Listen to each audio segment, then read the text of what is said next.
ایک ایسے واقعے کا ذکر کروں، ایک ایسے قصے کا کہ جسے قرآن نے احسن القصص کہا۔ بہت ہی خوبصورت قصہ، ایک ایسا قصہ کہ جس میں باپ اور بیٹے کی محبت کی داستان ہے، جس میں قریبی لوگوں کا حسد بھی ہے، جس میں کنویں کی تاریکی بھی ہے، پاؤں میں زنجیریں بھی ہیں، غلامی بھی ہے اور بادشاہی کا تاج بھی ہے۔ ایک ایسا واقعہ کہ جس میں عورتوں کا مکر بھی ہے، ان کی چال بازی بھی ہے، اور ایک ایسا واقعہ کہ جس کے اندر ظلم کرنے کے بعد معاف کرنے کا جذبہ بھی ہے، جس میں شوق لقاء بھی ہے اور جس میں عطا ہی عطا بھی ہے، جس میں معاشرت اور معیشت کے حوالے سے بھی بہت سارے راز ہیں۔ اکثر ہم بھی کوئی واقعہ بیان کرتے ہیں، قصہ سناتے ہیں کوئی، تو لوگ کہتے ہیں کہ بھائی یہ قصے کی بات کرتے ہیں یہاں بیٹھ کے، جبکہ قرآن کریم میں قصہ بیان ہو رہا ہے۔ اب دیکھیے سورہ بقرہ کیا ہے؟ گائیں والی صورت۔ سورہ نمل کیا ہے؟ چیونٹی والی صورت۔ اللہ نے مثالوں سے، قصے کے ذریعے ہمیں بہت ساری باتیں سمجھائیں، تو یہ ایک سمجھانے کا ایک انداز ہوتا ہے۔ اللہ رب العزت نے سورہ یوسف میں سے بیان فرمایا۔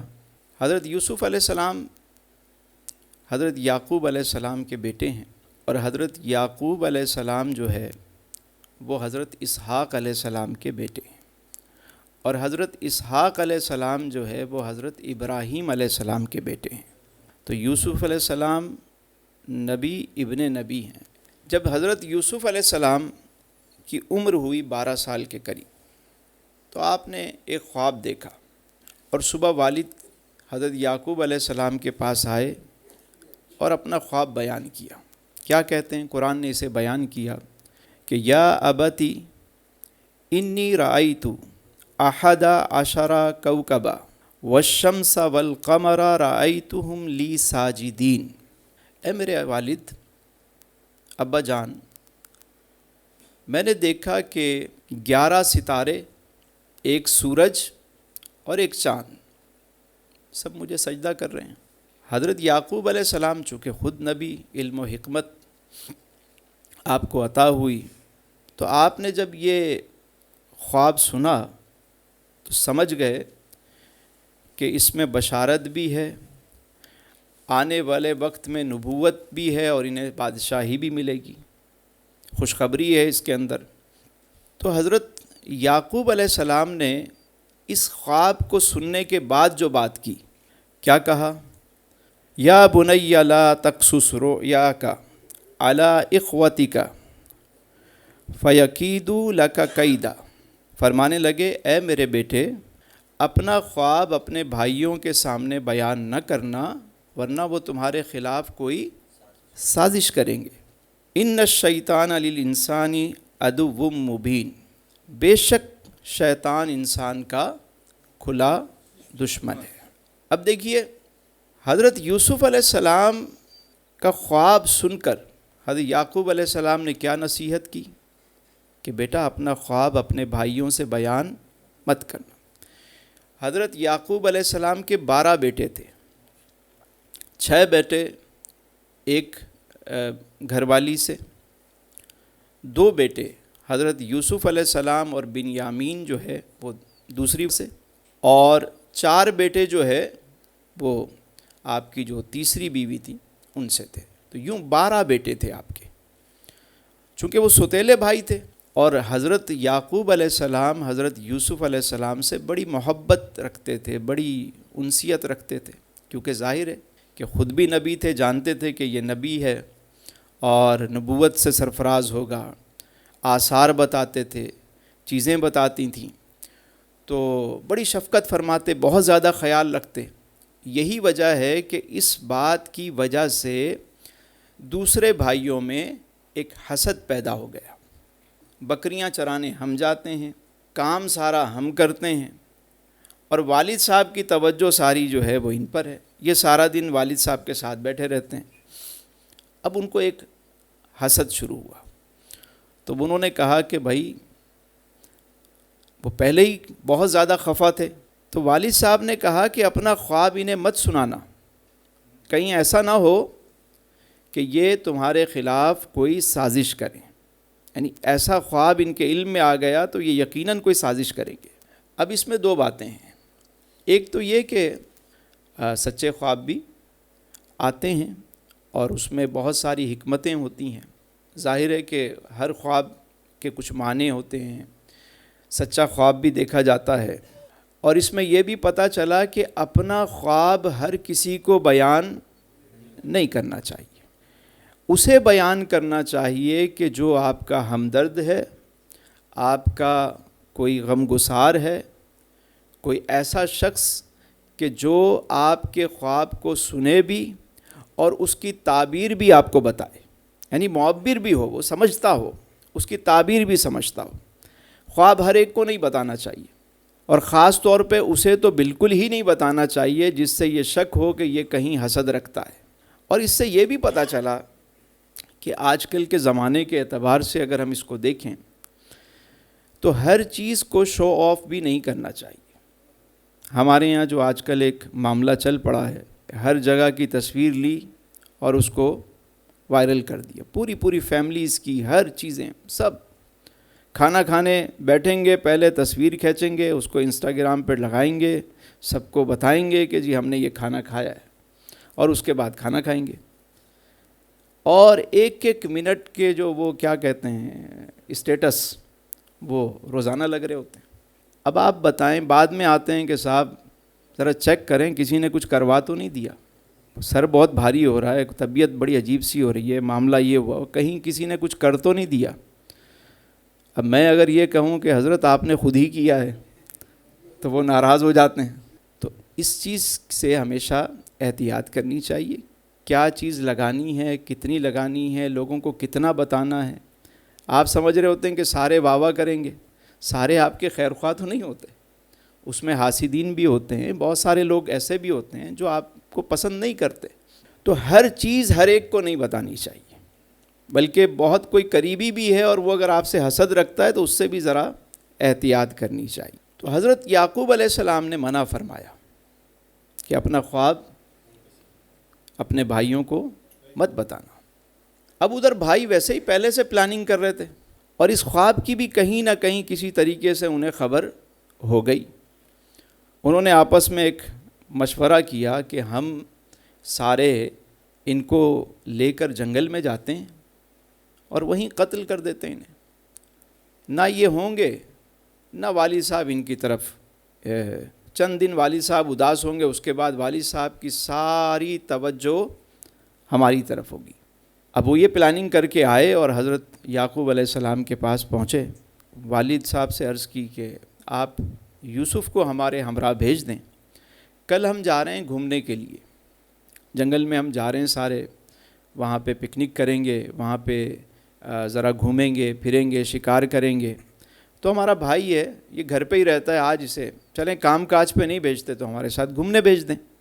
حضرت یعقوب علیہ السلام نے جب ان کی بات سنی تو فرمایا تمہیں پتہ ہے میں اس سے بہت زیادہ پیار کرتا ہوں، تم اسے لے جاؤ گے تو میں ان کے بغیر رہ نہیں پاتا، اور کہیں ایسا نہ ہو کہ تم اپنے کھیل کود میں مصروف ہو اور اسے کوئی بھیڑیا کھا جائے۔ انہوں نے کہا کہ ہم اتنے سارے ہیں، اتنی بڑی جماعت ہے، اتنے سارے ہیں، ہمارے ہوتے ہوئے اگر بھیڑیا کھا گیا تو پھر ہم کس کام کے، بس آپ ہماری ذمہ داری ہے، آپ ان کو ہمارے ساتھ بھیج دیں۔ پر میں چلو ٹھیک ہے بھائی ہو لے جاؤ۔ دوسرے دن وہ تیار ہوئے اور حضرت یوسف علیہ السلام کو لے کر چلے۔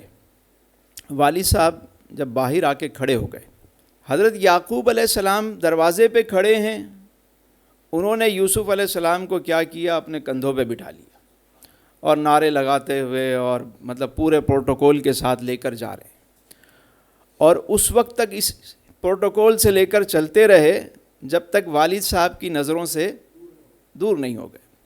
جب جنگل میں پہنچ گئے، بیابان جنگل ہے بھائی، کوئی نہیں ہے، انہوں نے ادھر ادھر دیکھا، نہ کوئی بندہ نہ بندے کی ذات، کوئی نظر نہیں آ رہا۔ انہوں نے اتارا کندھے سے کہ آ جاؤ بھائی، بڑا والد صاحب کے قریب رہتے ہو، تمہاری وجہ سے وہ ہمیں کوئی لفٹ ہی نہیں کراتے، ہماری طرف کوئی توجہ نہیں کرتے۔ سب نے مارنا شروع کر دیا۔ اب ظاہر ہے کہ ایک بچہ اور اتنے سارے بھائی مل کے اس کو ماریں، آپ بہت روئے، بہت منع کیا، لیکن ان میں سے ایک نے کہا کہ ہم نے طے کیا تھا کہ انہیں قتل نہیں کریں گے، ہم نے یہ طے کیا تھا کہ ان کو کنویں میں ڈال دیں گے، تو سو ہم سارے مل کر ان کو کنویں میں ڈال دیتے ہیں، قتل جیسے گناہ سے ہم بچ جائیں گے، یا تو کنویں میں یہ ویسے ہی ختم ہو جائیں گے، یا کوئی قافلہ آیا اور ان کو نکال کے لے گیا تو بھی خیر ہے، ہماری جان چھوٹ جائے گی ان سے۔ اب یہ طے ہوا جی، انہوں نے پاؤں پکڑے اور سر کے بل انہوں نے لٹکایا ہوا ہے۔ ظاہر ایک کنواں ہے جس میں خالی ہے اور جانور بھی ہوتے ہیں، چیزیں بھی ہوتی ہیں۔ حضرت یوسف علیہ السلام کو تھوڑی گھبراہٹ ہوئی تو آپ نے اللہ کی بارگاہ میں عرض کی، فریاد کی کہ میرے مالک کی مدد فرما، کرم فرما۔ اور دل سے جب دعا کی جاتی ہے نا، انسان کے پاس جب کوئی اور اسے چیز نظر نہ آئے اور وہ دل سے دعا کرے تو اللہ کی مدد پہنچتی ضرور ہے، شرط یہ ہے کہ دل سے صدا دی جائے۔ آپ نے دعا کی، اب یہ رسی جو ہے وہ لٹکا کے کھڑے ہوئے ہیں اور کاٹنے جا رہے ہیں کہ رسی کاٹیں اور یہ نیچے گریں۔ ادھر رسی کٹ رہی ہے اور ادھر حکم خدا سے جبریل امین فوراً سدرۃ المنتہا سے پہنچے وہاں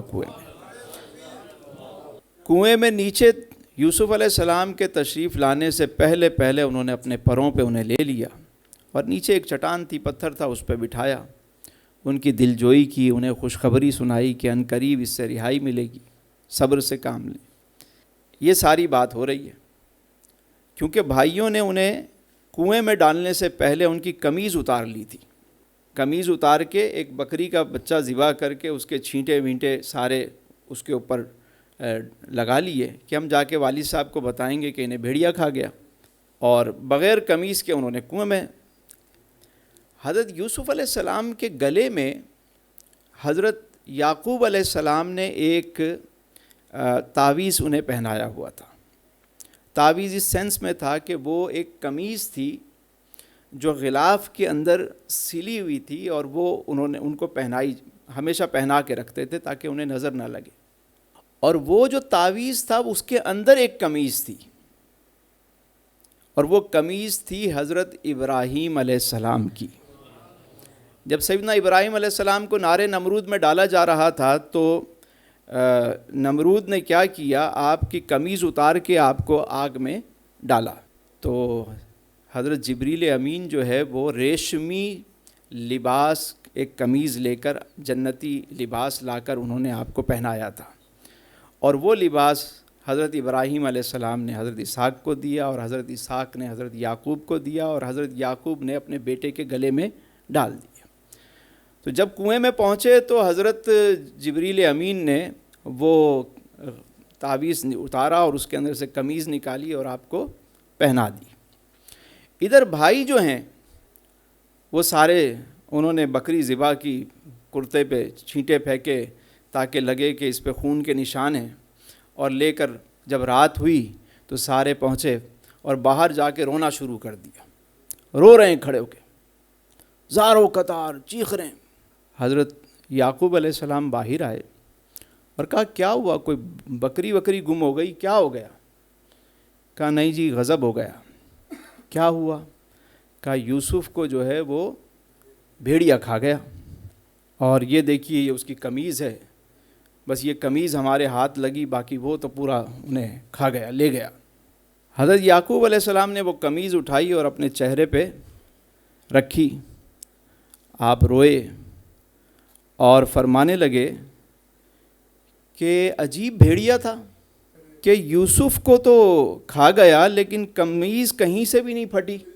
اب وہ انہوں نے جلدی میں کیا کیا، چھینٹے وینٹے تو لگا دیے لیکن قمیض کو، ظاہر ہے کوئی درندہ اگر حملہ کرتا تو وہ قمیض پہ بھی کوئی چک مارتا، کوئی نشان آتا، کوئی پنجہ آتا، نہیں۔ تو حضرت یعقوب علیہ السلام سمجھ گئے کہ یہ اللہ کی حکمت یہی ہے، منشا یہی ہے، مرضی مولا یہی ہے۔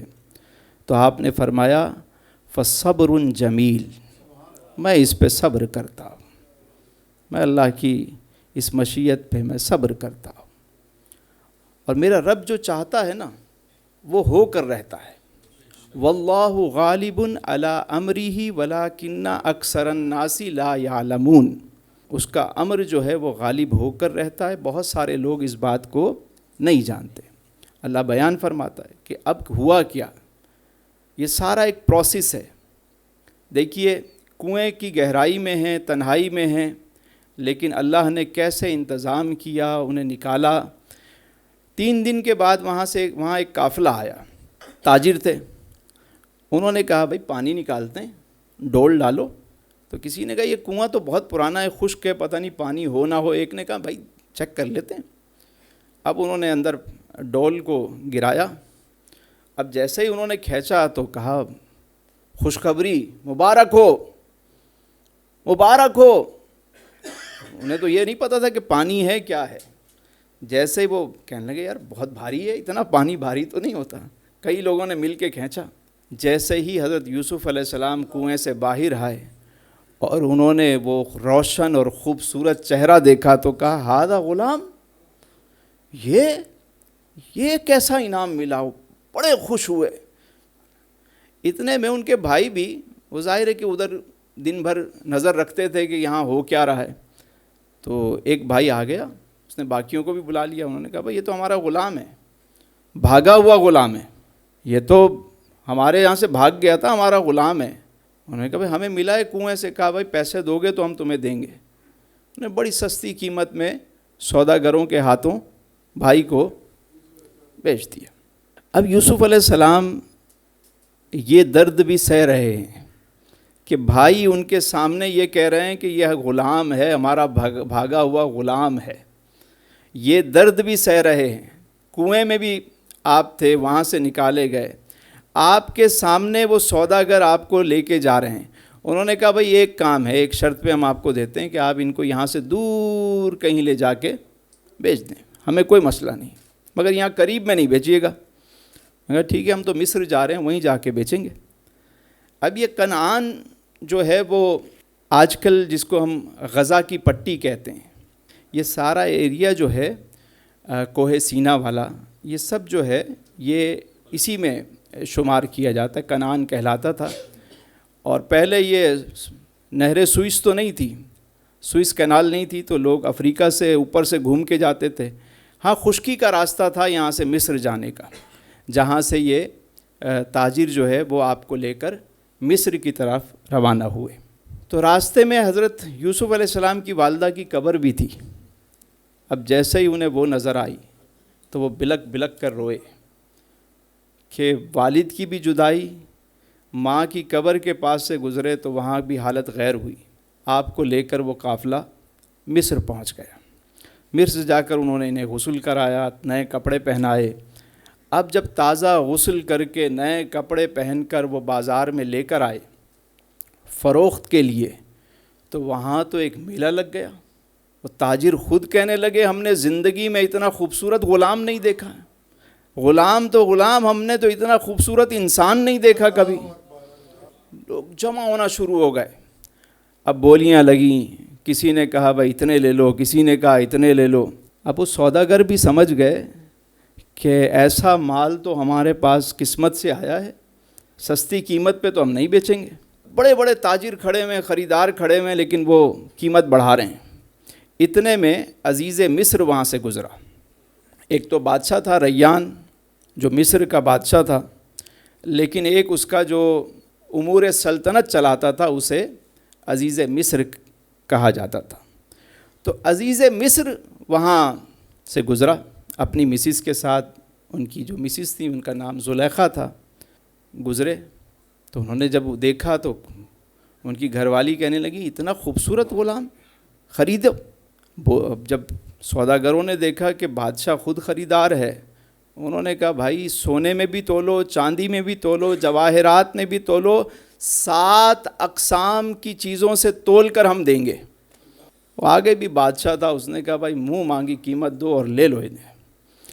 جب سودا ہو گیا تو عزیز مصر لے کر اور اپنی گھر والی سے وہ کہتے ہیں کہ اس کا بڑا خیال رکھنا، اس بچے کا بہت زیادہ خیال رکھنا، اس سے ہمیں نفع ملنے کی توقع ہے، اور ہو سکتا ہے کہ ہم اسے اپنا بیٹا بنا لیں۔ یوسف علیہ السلام محل میں رہنے لگے، اب ان کی تربیت شروع ہو گئی، ان کی ٹریننگ شروع ہو گئی، اس ماحول میں پرورش شروع ہو گئی۔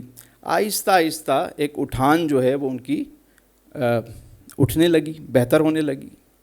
ظاہر ہے کہ خوبصورت اور حسین تو تھے ہی، اور شاہی ماحول میں جب پرورش ہوئی تو وہ ایک جو جوانی ہے، جو ایک آغاز ہوتا ہے بلوغت کا، اور ایک تو وہ ایک خوبصورت وجیح، آپ کی شکل و صورت بھی کمال اور حسن تو تھا ہی ایک بے مثال۔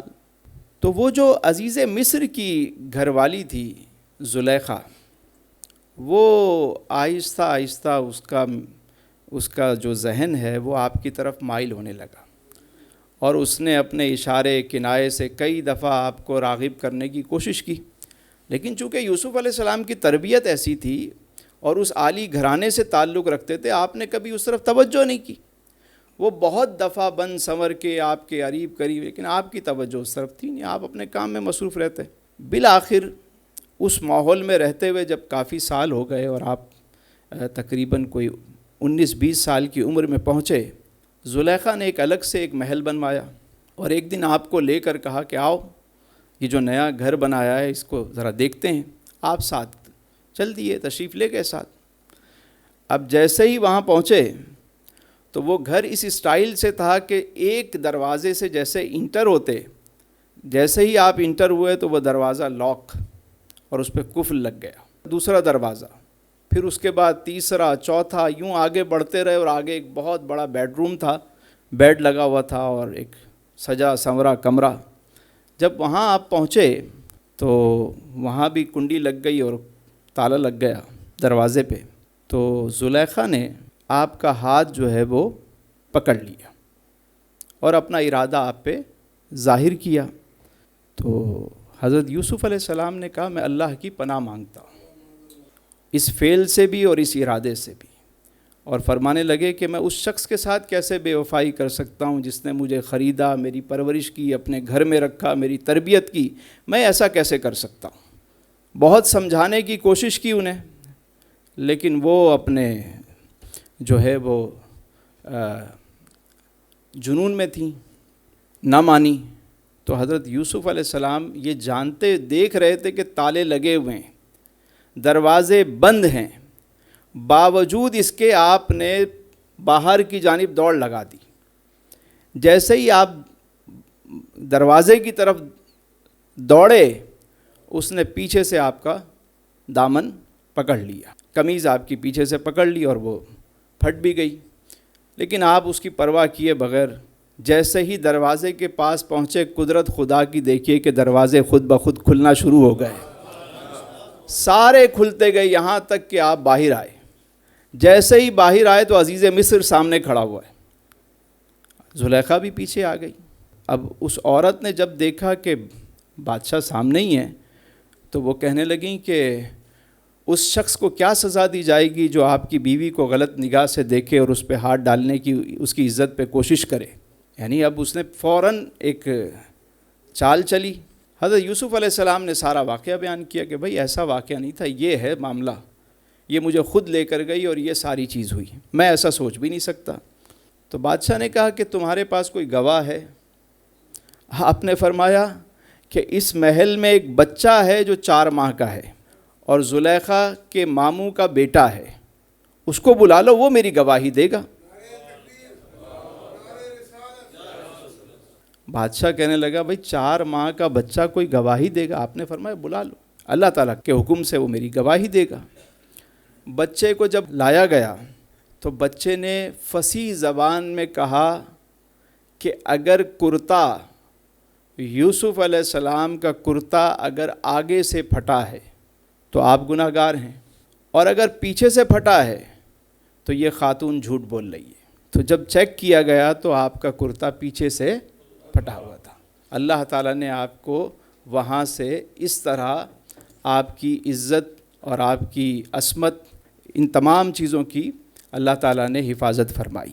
اب دیکھیے کہ گناہ کا موقع ملنے کے باوجود، یعنی بسا اوقات جب انسان کسی اچھے ماحول میں آنا شروع کرتا ہے، بعض لوگ تو وہ ہوتے ہیں جو خود گناہ کی تلاش میں پھر رہے ہوتے ہیں کہ کہیں نہ کہیں جا کے منہ ماریں، لیکن جب بندہ اس راہ پہ آتا ہے نا تو پھر یوں سمجھیں کہ بسا اوقات ایسا بھی ہوتا ہے کہ اس کے لیے اس طرح کے مواقع پیدا ہو جاتے ہیں کہ وہ خود تو نہیں چاہتا، لیکن وہ کسی ایسی جگہ پھنس گیا کہ جہاں اس طرح کا ماحول بن گیا اب اس کے لیے۔ تو ان تمام لوگوں کے لیے حضرت یوسف علیہ السلام کی سیرت اور یہ واقعہ جو ہے وہ مشعل راہ ہے۔ بسا اوقات یہ ہو جاتا ہے، اس طرح ہو جاتا ہے کہ ایک انسان مذہبی ہے، دیندار ہے، وہ خود سے کہیں نہیں جاتا غلط جگہوں پہ، کوئی اس طرح کی اس کی سوچ بھی نہیں ہے، لیکن کبھی اس پہ خود اس طرح کی دعوت جو ہے وہ مسلط کر دی جاتی ہے۔ یعنی وہ مذہبی آدمی ہے، نیک آدمی ہے، وہ باکردار آدمی ہے، وہ نہیں چاہتا، لیکن ایسا موقع ہو گیا، اور یہی آزمائش کی گھڑی ہوتی ہے۔ یعنی یوں سمجھیں کہ جس کی تنہائی پاک ہے وہ حقیقت میں پاک ہے۔ یہ ایک فارمولہ ہے کہ جو ہم جب تنہائی میں ہوتے ہیں، اکیلے میں ہوتے ہیں، جو دیکھتے ہیں، جو سوچتے ہیں، وہ اصل میں ہم ہوتے ہیں۔ حضرت یوسف علیہ السلام کو پتہ تھا کہ دروازے پہ تالے ہیں، سب کچھ ہے، کوئی نہیں دیکھ رہا، لیکن میرا رب دیکھ رہا ہے، اور رب ہی سے مدد چاہی۔ پھر آپ نے حضرت فرید الدین، شیخ فرید الدین عطار کے بارے میں مشہور ہے، اور زیادہ تر لوگوں نے آپ ہی سے اس کو منسوب کیا ہے اس واقعے کو۔ آپ زمانہ طالب علمی میں بغداد کے اندر تحصیل علم کے لیے جاتے تھے، نوجوان تھے، خوبصورت تھے۔ ایک عورت ایسی تھی جو اپنی بالکونی پہ کھڑی ہو کے روزانہ آپ کو دیکھتی، اور آپ کے لباس بھی بڑا معمولی سا اور وضاقتہ بھی، اور مطلب جو ڈریسنگ تھی وہ کوئی اتنی ہائی فائی نہیں تھی، ظاہر ہے مالی حالات ایسے نہیں تھے، لیکن آپ تھے بہت وجیح، خوبصورت۔ تو وہ عورت آپ پہ فرفتہ ہو گئی۔ ایک دن جب آپ وہاں سے گزر رہے ہیں تو اس نے بلوا بھیجا۔ جب آپ اندر آئے تو اس نے کہا تم دین کا علم سیکھتے ہو، تحصیل علم کے لیے جاتے ہو، تو میں نے تمہارے لیے لباس کا انتظام کیا ہے۔ آپ نے فرمایا، آپ اس قبول کر لیا، ظاہر ہے کہ ایک تحفہ کوئی دے رہا ہے۔ نے کہا چلیں۔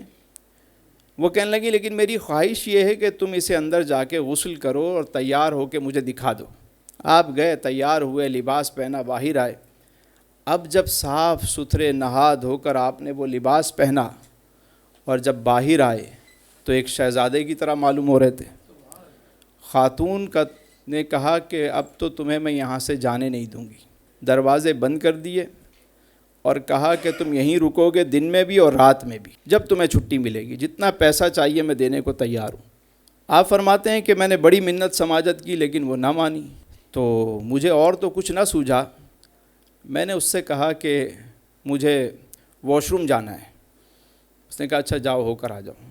پہلے اس طرح تو تھا نہیں، ہمارے یہاں جیسے گھر کے اندر جو ہے وہ اٹیچ باتھ ہوتا ہے، اور گئے اور تو گھر کے کونے پہ کہیں پہ باتھ روم بنے ہوئے ہوتے تھے، اور وہ بھی جو ڈرینیج سسٹم ہے وہ اس طرح کا تو ہوتا نہیں تھا جیسے آج کل ہے کہ ہمارے یہاں سیوریج لائن بچھی ہوئی ہے، اور یہ سب ہوتا نہیں تھا۔ ایک گڑھا کھودا جاتا تھا سامنے، اور وہاں سے باتھ روم سے وہ ایک سوراخ ہوتا تھا جس سے سوئیپر آ کے صفائی بھی کرتا، اور وہاں سے ساری چیزیں، غلاظت بھی نکلتی تھی، ساری چیزیں۔ تو آپ جب وہاں پہنچے تو آپ کو اور تو کچھ نہ سجھائی دیا۔ آپ نے سوچا کہ میں اس بلا سے ایسے چھٹکارا پا سکتا ہوں کہ میں اس غلاظت میں ہی غوطہ زن ہو جاؤں، میرے پاس اور کوئی آپشن نہیں ہے۔ یہ داغ اور یہ گندگی تو ختم ہو جائے گی، یہ تو میرے جسم پہ آ رہی ہے، اگر گندگی میری روح پہ آ گئی تو میں کیا کروں گا؟ میں تو کہیں کا نہیں رہوں گا۔ فرید الدین تو دنیا کی اس چیز کے پیچھے اپنا ایمان خراب کر رہا ہے۔ آپ نے وہیں اس گڑھے میں چھلانگ لگا دی، اور وہاں سے نکلنے کی بہت کوشش کی لیکن آپ نکل نہیں پائے۔ واپس جب باہر آئے تو خاتون نے جب آپ کو اس حال میں دیکھا تو گالیاں بھی دیں اور دروازہ کھولا اور بھگا دیا آپ کو۔ آپ باہر نکلے اور آگے جا کے ایک نہر پہ آپ نے غسل کیا، کپڑے پاک کیے، خود کو پاک کیا۔ کہتے ہیں کہ وہ دن ہے اور آج کا دن ہے، اللہ تعالیٰ نے میرے بدن سے خوشبو کو جاری کر دیا ہے۔ فرید الدین عطار، عطار کے لقب سے جو ہے وہ مشہور ہوئے، وہ خوشبو ان جہاں جاتے وہ خوشبو ان کی باڈی سے نکلتی. یعنی اللہ کے لیے اگر کوئی گناہ کو چھوڑے تو اللہ تعالیٰ اسے کیسا مرتبہ عطا فرماتا ہے. یہ ہمارے نوجوانوں کے لیے بھی ہے اور بہنوں کے لیے بھی ہے. ضروری نہیں کہ ہر جگہ عورت ہی کسی کو راغب کرے. کہیں پہ ہماری جو بہنیں سن رہی ہیں، بچیاں سن رہی ہیں، وہ کسی ایسی جگہ پھنس جائیں تو اپنی عزت اور عصمت کی حفاظت لازمی ہے. اس کا جو اجر اللہ عطا فرماتا ہے وہ بہت بے مثال ہوتا ہے. جب عزیز مصر نے یہ دیکھا کہ بھئی یہ تو معاملہ ہاتھ سے نکلتا جا رہا ہے اور بدنامی بھی ہوگی، تو انہوں نے کہا خاموشی اختیار کی جائے اس معاملے پہ. یہ تو بے گناہ ہیں، لیکن اس بات کو، مگر بات پھیل گئی اور وہ جتنے وزراء تھے ان کی بیگمات اور ساری خواتین میں آہستہ آہستہ بات پھیل گئی کہ زلیخا اپنے غلام کو دل دے بیٹھی ہے. اور یہ بات مشہور ہوتی چلی گئی، یہاں تک کہ ہر طرف سے یہی آواز آنے لگی. تو ایک دن زلیخا نے کیا کیا، ساری خواتین کو جمع کیا، سب کو جمع کیا اور کہا کہ آؤ میں تمہاری دعوت کرتی ہوں. انواع و اقسام کے کھانے بنائے اور جب ساری خواتین آ گئیں تو سب کے ہاتھوں میں پھل دے دیے اور چھری پکڑا دی اور ادھر سے حضرت یوسف علیہ السلام کو داخل کیا. اب جیسے ہی ان خواتین نے آپ کو دیکھا تو کہنے لگی یہ تو کوئی فرشتہ ہے. آپ کا حسن و جمال دیکھ کے حیران ہو گئیں. اللہ اکبر، اللہ اکبر. اور پھلوں کے بجائے وہ اتنا محب ہو گئیں کہ پھلوں کے بجائے اپنے ہاتھ کاٹ ڈالے، اپنی انگلیاں کاٹ دیں اور انہیں خبر تک نہ ہوئی. زلیخا نے کہا تم مجھے کہتی تھی کہ میں غلام پہ فدا ہو گئی، میں تو خالی فدا ہوئی، تم نے تو اپنے ہاتھ کاٹ لیے. ایک مرتبہ میرے آقا کریم علیہ السلام حسن یوسف بیان فرما رہے ہیں. سیدہ عائشہ بیٹھی ہوئی ہیں، اماں عائشہ سن رہی ہیں. جب تعریف زیادہ ہوئی تو ظاہر خاتون ہے، کہنے لگیں حضور ایک بات بتائیے کہ آپ زیادہ حسین ہیں یا یوسف علیہ السلام زیادہ حسین تھے؟ آئے ہائے ہائے ہائے. میرے آقا کریم علیہ السلام نے فرمایا میرا بھائی یوسف صبی ہے اور میں محمد صلی اللہ علیہ وسلم ملی ہوں. اماں عائشہ نے جب یہ سنا تو جھوم اٹھی، بات سمجھ آ گئی، مدعا سمجھ گئیں. یعنی اگر میں جو بزرگوں کی پاپوش اور ان کی جوتیاں سیدھی کر کے جو یہاں بیٹھا ہوں، تو جو میں اس بات سے سمجھ پایا ہوں اس کو آسان لفظوں میں عرض کر رہا ہوں. صبی اس حسن کو کہتے ہیں کہ جس پہ نظر ٹک نہ سکے، جس پہ نظر ٹھہر نہ سکے، اور ملیح کہتے ہیں اس حسن کو جس سے نظر ہٹ نہ سکے. میرے امام اس موقع پہ کیسے خاموش رہتے ہیں؟ عاشقوں کے امام اس موقع پر کیسے خاموش رہتے ہیں؟ امام بھی کہہ اٹھے کہ حسن یوسف پہ کٹیں، حسن یوسف پہ کٹیں مصر میں انگشت زنا، اور سر کٹاتے ہیں تیرے نام پہ مردان عرب. حسن یوسف پہ کٹیں، انہوں نے کاٹی نہیں، بس محب ہو گئیں اور وہ انگلیاں کٹ گئیں، جان بوجھ کے نہیں کاٹیں، کٹیں. اور ادھر عورتوں نے نہیں، عرب کے مردوں نے حضور آپ کو دیکھ کر نہیں، آپ کے صرف نام پہ اپنی گردنیں قربان کر دی.